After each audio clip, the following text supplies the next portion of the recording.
তো যেটা হচ্ছে তাহলে আজকে 9 নাম্বার থেকে ইলেকট্রিসিটি স্যার আপনার সাউন্ড অনেক আস্তে আসছে, গলা আস্তে আসছে। বলছি আজকে আমরা 9 নাম্বার থেকে করব, ঠিক আছে?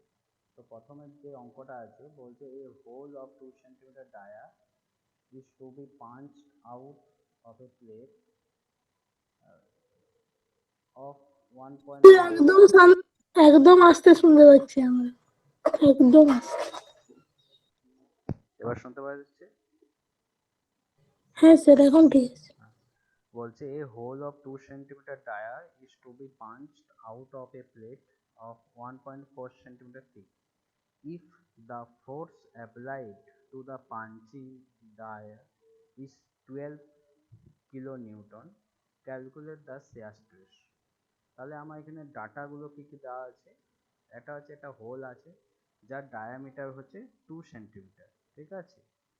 Is to be punched out of a plate, একটা প্লেট, সেটা প্লেটে একটা হোল তৈরি করতে হবে যার ডায়ামিটার হচ্ছে হোলটার ডায়ামিটার হবে 2 সেন্টিমিটার, আর যে প্লেটে করা হবে সেটা সে প্লেটের থিকনেস হচ্ছে 1.4 সেন্টিমিটার, ঠিক আছে? এবার বলছে if the force applied to the punching is 12 Newton, বলছে আমার পাঞ্চ করার জন্য যে ফোর্সটা অ্যাপ্লাই করব, যে বলটা প্রয়োগ করব, সেটা হচ্ছে 12 কিলো নিউটন বা 12 কিলো নিউটন। ওকে, এবার বলছে কতটা শিয়ার স্ট্রেস সেটা আমরা দেখব, শিয়ার স্ট্রেস কতটা সেটা আমরা দেখব।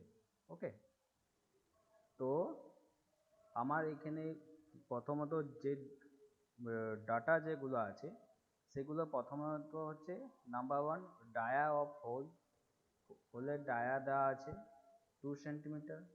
নেক্সট হচ্ছে তোমার থিকনেস দেওয়া আছে 1.4 সেন্টিমিটার, আর ফোর্স আছে তোমার 12 কিলো নিউটন, ঠিক আছে?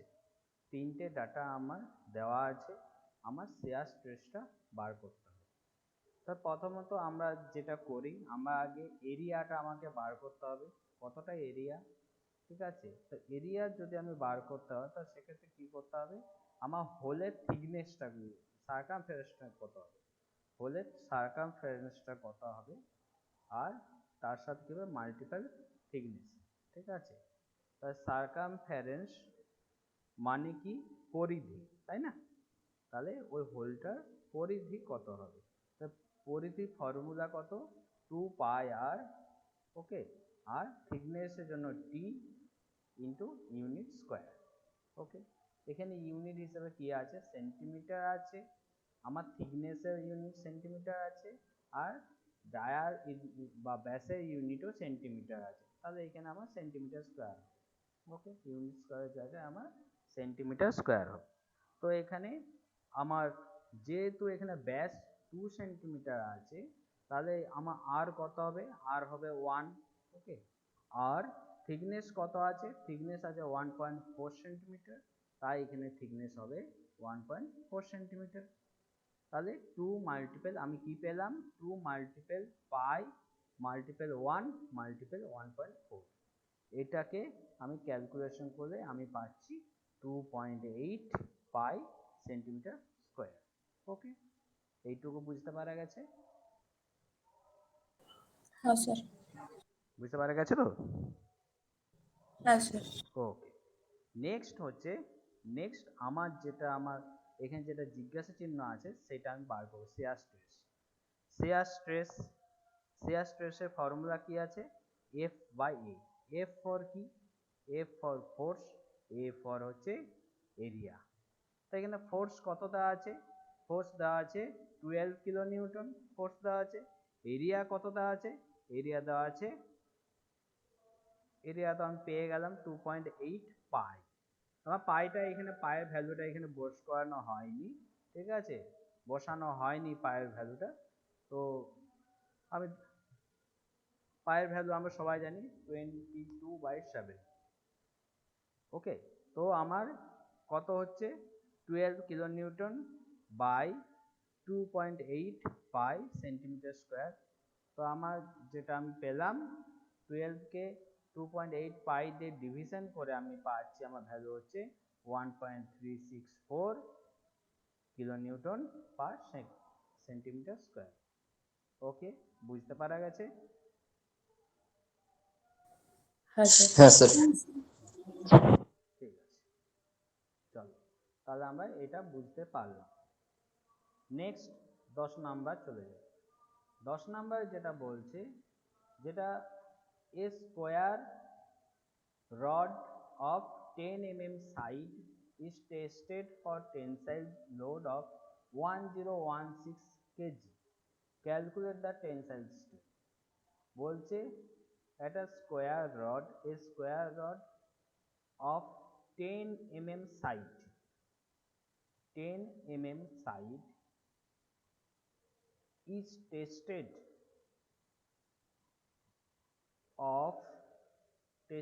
for a tensile load of 1016 kg. Calculate the tensile strength. তাহলে একটা স্কোয়ার রড বলতে রডটা কি বর্গক্ষেত্র, তাই তো? এবার বর্গক্ষেত্রে আমরা কি করি, আমাদের একটা বাহু বলা থাকে, মানে প্রতিটা বাহুর সমান কি, তাই তো? হ্যাঁ স্যার। তো প্রতিটা বাহু যেহেতু সমান সেহেতু এখানে একটা সাইড দিয়ে দেওয়া আছে। তো আমার এখানে ডাটা আমি কি আছে, ডাটা এখানে যেগুলো আছে সাইড অফ স্কোয়ার, ঠিক আছে? স্কোয়ার রডে একটা সাইড এখানে এ ধরা হয়েছে, তার ভ্যালু হচ্ছে 10 mm। আর ফোর্স কত আছে এখানে, কি ফোর্স কাজ করছে, টেনসাইল লোড, ঠিক আছে? নর্মাল লোড এখানে একটা পার্টিকুলার একটা নাম দিয়ে দেওয়া হয়েছে। টেনসাইল লোড কত লোড দেওয়া আছে, 1016 কেজি। ওকে, 1016 কেজি আমার ভ্যালু দেওয়া আছে। এবার আমি কি করব, আমাকে স্ট্রেসটা বার করতে হবে, টেনসাইল স্ট্রেস। ওকে, তাহলে আমি স্ট্রেসের ফর্মুলা কি, স্ট্রেসের ফর্মুলা হচ্ছে ফোর্স বাই এরিয়া। স্ট্রেসের ফর্মুলা হচ্ছে force by area.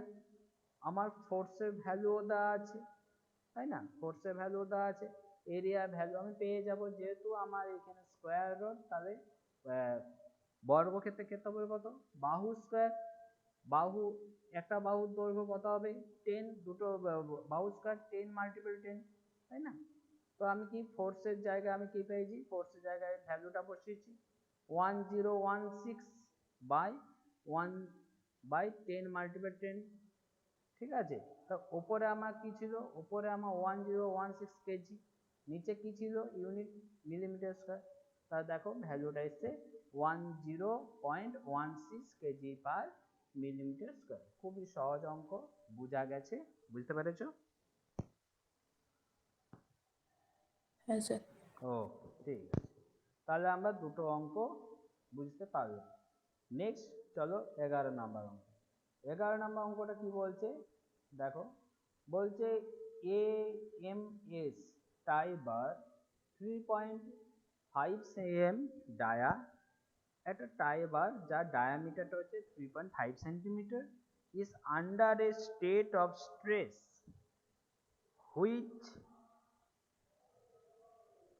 which carry a load of 6720 kg. Okay, find the intensity of stress in the material. তো আমার একটা টাই বার, তার ডায়ামিটার দিয়ে দেওয়া আছে 3.5 সেন্টিমিটার, তার রেডিয়াসটা কত হবে, রেডিয়াসটা 1.75 সেন্টিমিটার, ঠিক আছে? এফটা কত, এফটা হচ্ছে 6720 কেজি, ফোর্সটা হচ্ছে, লোডটা হচ্ছে 6720 কেজি। এবার আমার স্ট্রেসটা বার করতে হবে। স্ট্রেসটা কি, এফ বাই এ, স্ট্রেসের ফর্মুলা হচ্ছে এফ বাই এ। ওকে, স্ট্রেসের ফর্মুলা কি পেলাম, এফ বাই এ। তো ফোর্সের ভ্যালু দিয়ে দেওয়া আছে, এই দেখো ফোর্সের ভ্যালু। আর এরিয়ার ফর্মুলা কি, পাই আর স্কোয়ার। তাহলে পাই 22/7কে আমি যদি ডেসিমেলে নিয়ে আসি, 22/7কে ডেসিমেলে নিয়ে এলে আমার হচ্ছে 3.142 হয়। দেন পয়েন্টের পর দুটো ডিজিট ধরা হয়েছে 3.14, মাল্টিপল আমার রেডি আর কত আছে, ব্যাসার্ধ কত আছে 1.75 সেন্টিমিটার, 1.75 মাল্টিপল 1.75, তাহলে কি হচ্ছে 6720। নিচেটাকে ক্যালকুলেশন করে এই টোটাল এটাকে ক্যালকুলেশন করে আমরা ভ্যালু পাচ্ছি 9.616। ওকে, তাহলে 6720 বাই 9.616 হলে আমার ভ্যালু আসছে, আমার স্ট্রেস আসছে 698 কেজি পার সেন্টিমিটার স্কোয়ার। বোঝা গেছে?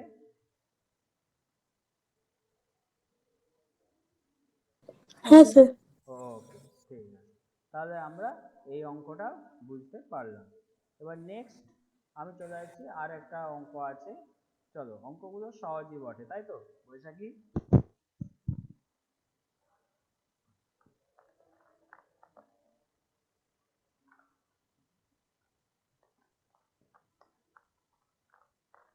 নেক্সট যেটা হচ্ছে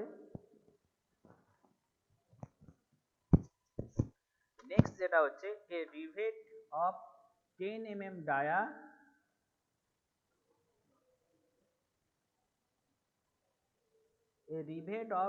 mm dia is subjected to a double shear force of 1.5 kilonewton. Find the shear stress in the rivet. ঠিক আছে, তাই কি বলছে প্রথমত a rivet of 10 mm dia, এটা rivet যার ডায়ামিটার হচ্ছে 10 mm, is subjected to a double shear force 1.5 kilonewton, তার উপর একটা shear force কাজ করছে যেটা হচ্ছে 1.5 kilonewton।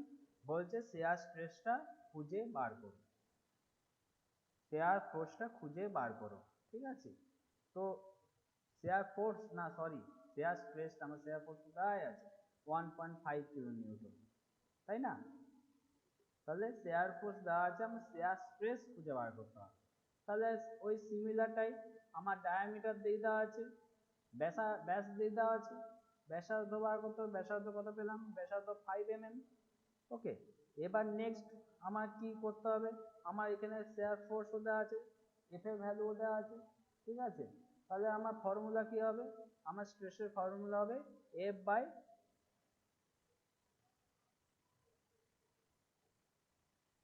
দেখো একটা জিনিস তার আগে দেখো, double shear force is acting on rivet, consider the area as double। এই জিনিসটা বোঝার চেষ্টা করো, বলছে এখানে যেহেতু ডবল শেয়ার ফোর্স কাজ করছে, এই যে একটু অঙ্কটা পড়ো, a rivet of 10 mm die is subjected to a double shear force।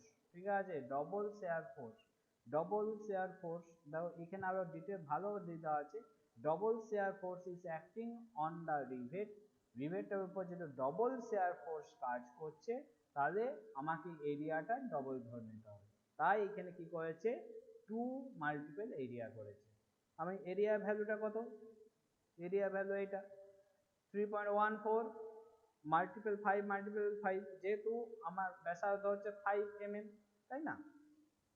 তাহলে আমার কত হলো 1.5 বাই 2 মাল্টিপল 3.14 মাল্টিপল 5 মাল্টিপল 5, আমি ভ্যালু পাচ্ছি কত 0.00955 কিলো নিউটন পার mm স্কয়ার। এই হচ্ছে আমার স্ট্রেস। ওকে, এই যে আমি চারটে অঙ্ক বুঝিয়ে দিলাম, এই চারটে অঙ্ক তোমরা খাতায় করে সাবমিট করবে। ঠিক আছে, চলো নেক্সট, এবার আমি চাই কিছু টপিক নিয়ে কিছু আলোচনা করা হয়েছে, সেটা আমরা আলোচনা করব। তো সিলেক্ট খাবো কিছু নিয়ে আয়, খাবো তো আমরা দুটো। কি হলো Dipayan?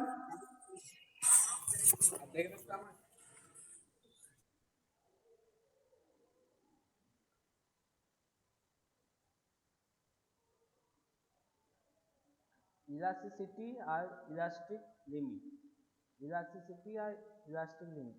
When an external force acts on a body, the body tends to undergo some deformation. If the external force is removed and the body comes back to its original shape and size, is known as elastic body. ওকে, তা কি বলছে, আবার বলছি, when an external force acts on a body, the body tends to undergo some deformation.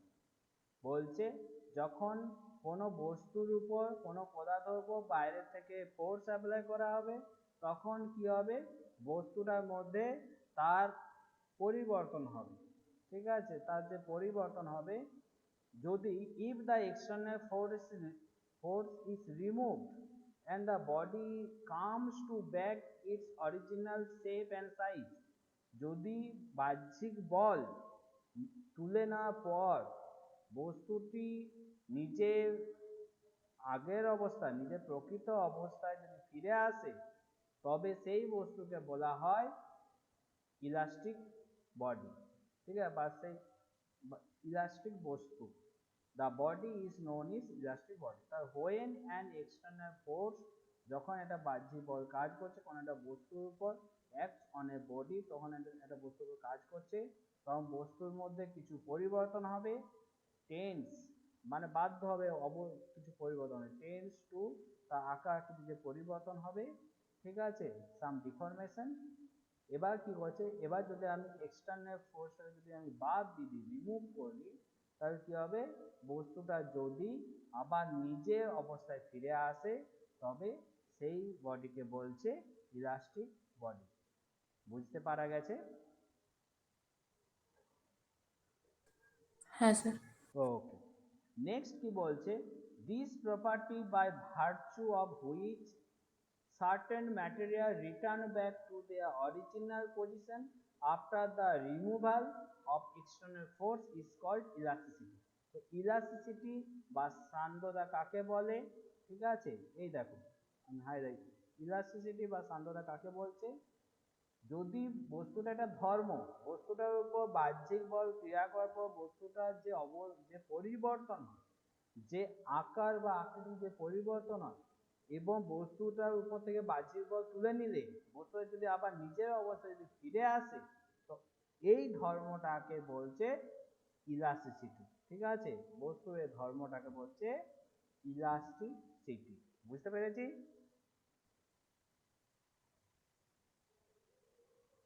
হ্যাঁ sir এবার next চলো next যেটা বলছে the body will regain its previous shape and size only when the deformation caused by external force is with a certain limit. Thus, there is a limiting value of force up to and within which the deformation completely disappear on the removal of force. Okay. তা কি বলছে আরো পড়ছি the body will regain its previous shape and size only when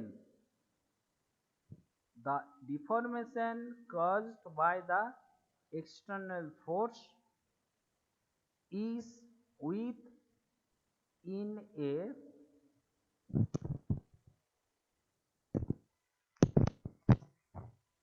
শুনতে পাচ্ছ তো সবাই হ্যাঁ স্যার শুনতে পাচ্ছি হ্যাঁ স্যার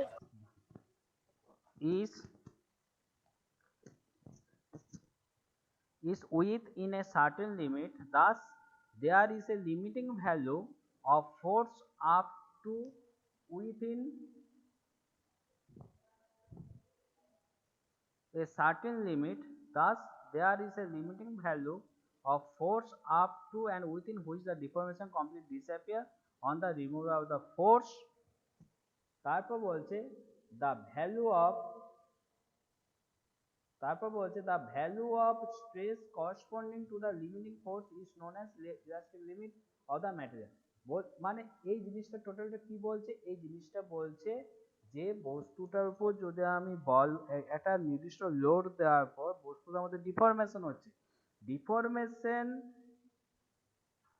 ততক্ষণই থাকবে যতক্ষণ বস্তুটার উপর লোড অ্যাপ্লাই করা হবে লোড অ্যাপ্লাই করার পর বস্তুটা যদি আবার নিজের অবস্থায় ফিরে আসে ঠিক আছে নিজের অবস্থায় ফিরে আসে তাহলে সেটাকে জানলাম আমি ইলাস্টিসিটি বা সেই ধর্মটাকে জানলাম ইলাস্টিসিটি আর ইলাস্টিক লিমিট মানে কি একটা নির্দিষ্ট ফোর্স পর্যন্ত বস্তুটা নিজে প্রকৃত অবস্থায় ফিরে আসতে পারবে, সেটা সেই লোডটা বা সেই ফোর্সটা যদি ওই নির্দিষ্ট ফোর্সের চেয়ে যে বেশি হয়ে যায়, তাহলে কি হবে, সে আর আগের অবস্থায় ফিরে আসতে পারবে না। তো সেই লিমিটটাকে বলছে ইলাস্টিক লিমিট। ইলাস্টিক লিমিট কি বললাম বুঝতে পারা গেল? হ্যাঁ স্যার। ইলাস্টিক লিমিট বলতে একটা মানে এখানে একটা লিমিটেশন বলে না, যে একটা সীমা না, একটা সীমাবদ্ধতা আছে, তো এইখানেও একটা সীমাবদ্ধতা আছে। আমার ইলাস্টিক লিমিটে সব বস্তুর মধ্যে একটা ইলাস্টিসিটি, একটা নমনীয়তা, একটা সীমাবদ্ধতা আছে, তাই না? তো সীমাবদ্ধতা যদি পেরিয়ে যায়, সে আর নিজের অবস্থা ফিরে আসতে পারবে না। ওকে, এটাই হচ্ছে আমার elastic limit of the material. প্রতিটা ম্যাটেরিয়ালের ইলাস্টিক লিমিট কিন্তু বা ইলাস্টিক লিমিটের ভ্যালু কিন্তু সমান নয়। সব বিভিন্ন ম্যাটেরিয়ালে বা এক একটা ম্যাটেরিয়ালে ইলাস্টিক লিমিট এক এক রকমের হয়ে থাকে, ঠিক আছে? নেক্সট বলছে ইফ দা, তারপরে দেখো, তারপরে প্যারাটা আমি করে দিচ্ছি। বলছে if the external force is so large that the stress exceeds the limit, the material loses to some extent its property of elasticity. If now the force is removed, the material will not return to its original shape and size, and there will be a residual deformation in material. বলছে external ফোর্সটা যদি প্রচুর মানে ওই elastic লিমিটের চেয়ে যদি বেশি হয়, ঠিক আছে, ওই ইলাস্টিক লিমিটের চেয়ে যদি বেশি হয়, তাহলে কি হবে, ম্যাটেরিয়াল তার যে ইলাস্টিসিটি প্রপার্টিটা হারিয়ে ফেলবে। তার ইলাস্টিসিটি প্রপার্টি, তার সান্দ্রতা ধর্মটা হারিয়ে ফেলবে। এরপর যদি ফোর্সটাকে রিমুভ করে দিলেও সে আর নিজের আগের যে অরিজিনাল যে অবস্থা, সেই অবস্থায় ফিরে আসবে না। এটাকেই বলছে, এটাকে কি বলছে দেখো, একদম শেষে যেটা আছে এটাকে বলছে residual deformation in a material. এটা ম্যাটেরিয়ালের মধ্যে রেসিডুয়াল ডিফরমেশন। বোঝা গেল? বুঝতে পারা গেছে? ঠিক আছে। নেক্সট হচ্ছে ইয়েল্ড পয়েন্ট। নেক্সট হচ্ছে ইয়েল্ড পয়েন্ট। ইয়েল্ড পয়েন্ট কাকে বলে? The yield point of a material, দেখো, the yield point of a material is the point at which there is a marked increase in elongation without increase in load. Yield point কি বলছে?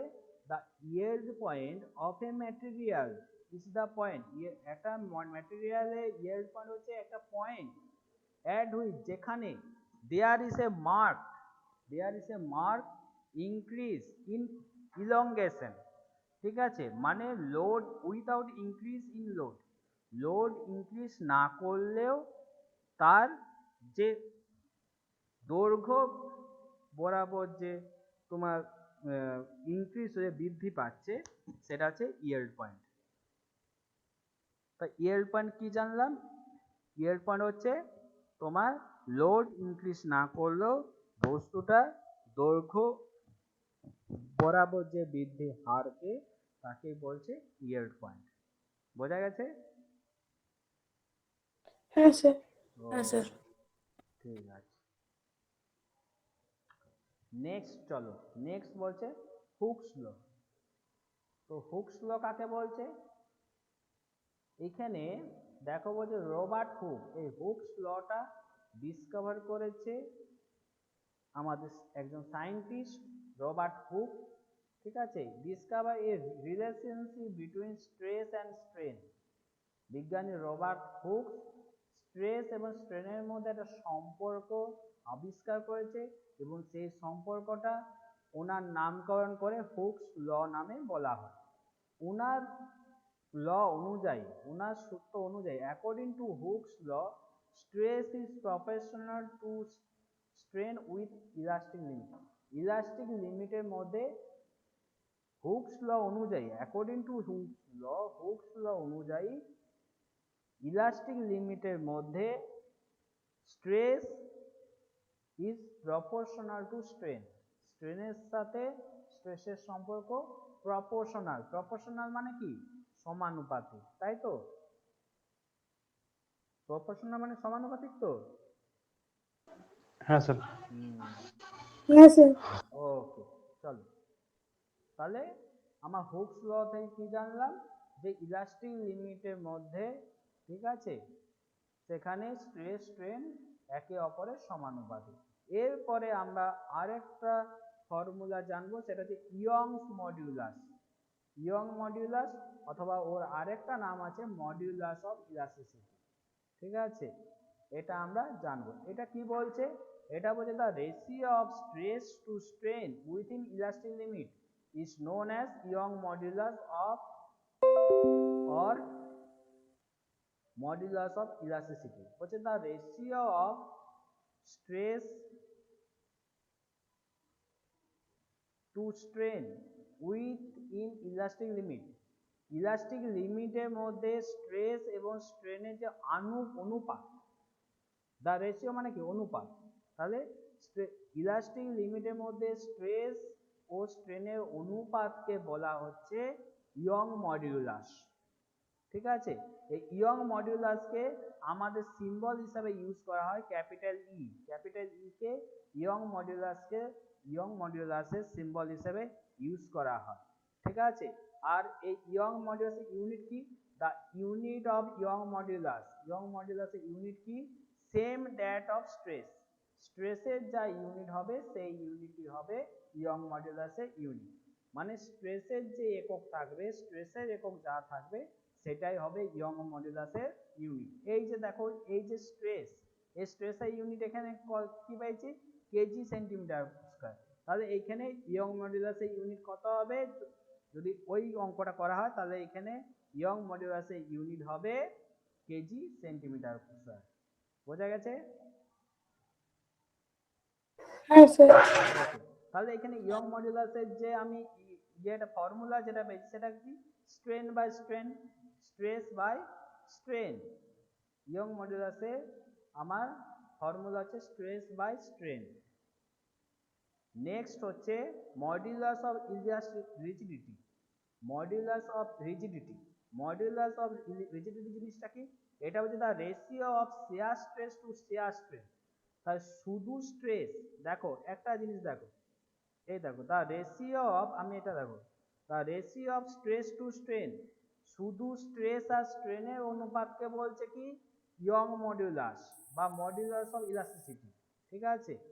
কিন্তু যদি ওই স্ট্রেসের আগে যদি এটা শেয়ার চলে আসে, এই যে শেয়ার, এই জিনিসটা যখনই বসে গেল স্ট্রেসের আগে, তখন এর নামও পরিবর্তন হয়ে গেল। এর নামও এই যে নামটা সেটা পড়ে, সেই নামটা কি চলে এলো? Modulus of rigidity. বোঝা গেল ব্যাপারটা? তাহলে শুধু যদি স্ট্রেস আর স্ট্রেন থাকে তাহলে সেখানে সে হবে সেটা ইয়ং মডিউলাস। স্ট্রেস আর স্ট্রেনের মধ্যে যদি অনুপাত থাকে সেটা হচ্ছে ইয়ং মডিউলাস। আর যখনই স্ট্রেসের আগে শেয়ার এবং স্ট্রেনের আগে শেয়ার চলে আসবে, মানে শেয়ার স্ট্রেস আর শেয়ার স্ট্রেনের মধ্যে যদি অনুপাত হয় তখন সেটা হচ্ছে মডিউলাস অফ রিজিডিটি। ওকে, বুঝতে পারা গেছে? বুঝতে পেরেছো? হ্যাঁ স্যার। ঠিক আছে, দেখো এই যে মডিউলাস অফ রিজিডিটি, এটা সিম্বল হচ্ছে এন। আমরা ইয়ং মডিউলাসের সিম্বল পেয়েছিলাম ই, মডিউলাস অফ রিজিডিটি সিম্বল হচ্ছে এন, ঠিক আছে। আমরা ইয়ং মডিউলাসের যেমন আমরা ইউনিট হিসেবে কার ইউনিট ব্যবহার করছিলাম? স্ট্রেসের ইউনিট ব্যবহার করছিলাম। এই মডিউলাস অফ রিজিডিটিতে আমরা শিয়ার স্ট্রেসের ইউনিট ব্যবহার করব। শিয়ার স্ট্রেসের যা ইউনিট সেটা আমরা ব্যবহার করব, ঠিক আছে। এই দেখো এখানে আমার কি চেয়েছে? শিয়ার স্ট্রেসের ভ্যালু চেয়েছে। তাহলে এই যে শিয়ার স্ট্রেসের ভ্যালু কত? কিলো, ভ্যালু না, ইউনিট কি আছে এখানে? Kilo Newton millimetre square.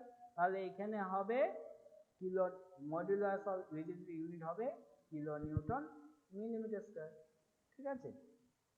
বোঝা গেছে?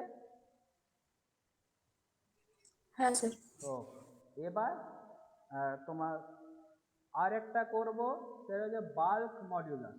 বাল্ক মডিউলাসটা কি বলছে? when a body is subjected to three mutually perpendicular force of the same intensity, the ratio of volumetric stress to the volumetric strain is known as bulk modulus. ঠিক আছে, তাহলে আমি এইটুকু জিনিস আমাকে মনে রাখতে হবে, the ratio of volumetric strain to the volumetric stress. আরেকবার বলছি, the ratio of volumetric stress to the volumetric strain. তাহলে আমরা প্রথমে কি বললাম, প্রথমে স্ট্রেস আর স্ট্রেনের অনুপাতকে বলছে ইয়ং মডুলাস। এবার স্ট্রেসের আগে যখন শিয়ার চলে আসছে, স্ট্রেনের আগে যখন শিয়ার চলে আসছে মানে শিয়ার স্ট্রেস টু শিয়ার স্ট্রেন, এর অনুপাত হচ্ছে মডুলাস অফ রিজিডিটি। এবার কি হচ্ছে, এবার স্ট্রেসের আগে ভলিউমেট্রিক চলে আসে, volumetric stress to volumetric strain, এর অনুপাতকে হচ্ছে বাল্ক মডুলাস, এই অনুপাতকে বলছে বাল্ক মডুলাস। ঠিক আছে, মানে যখনই শুধু স্ট্রেস স্ট্রেন থাকছে তখন হচ্ছে ইয়ং, এবার স্ট্রেসের আগে যখন শেয়ার চলে আসছে, স্ট্রেনের আগে শেয়ার চলে আসছে মডুলাস অফ রিজিডিটি। তারপরেটা কি দেখলাম, স্ট্রেসের আগে যখনই ভলিউমেট্রিক চলে আসছে, স্ট্রেনের আগে যখন ভলিউমেট্রিক চলে, মানে যা নাম চেঞ্জ হচ্ছে দুজনের মধ্যে একই চেঞ্জ হচ্ছে, আলাদা কেউ নেই। ভলিউমেট্রিক যখন দুটোর ক্ষেত্রেই আসে তখনই তাদের অনুপাত যদি করা হয় তখন তার নামকরণ চেঞ্জ, তখন তার নাম হয়ে যাচ্ছে বাল্ক মডুলাস। যেভাবে বললাম মনে থাকবে তো? হ্যাঁ স্যার। আর একটা দেখো, তার সাথে সাথে তাদের সিম্বলও চেঞ্জ হচ্ছে। তা বাল্ক মডুলাস এটাকে আমরা এখানে ডিনোট করছি কে দিয়ে, ঠিক আছে, কে। এখানে মডুলাস অফ রিজিডিটি চেঞ্জ হচ্ছে এন, আর ইয়ং মডুলাসে ই, বাস, আর কিছু না। তাহলে আমরা খুব ভালোভাবে খুব সহজে আমরা তিনটে জিনিসে মনে রাখতে পারবো, কিচ্ছু নেই, খুব সহজ। ঠিক আছে, তো আজ কি এইটুকু থাকবে না আর একটু তোমাদের পড়িয়ে দেবো?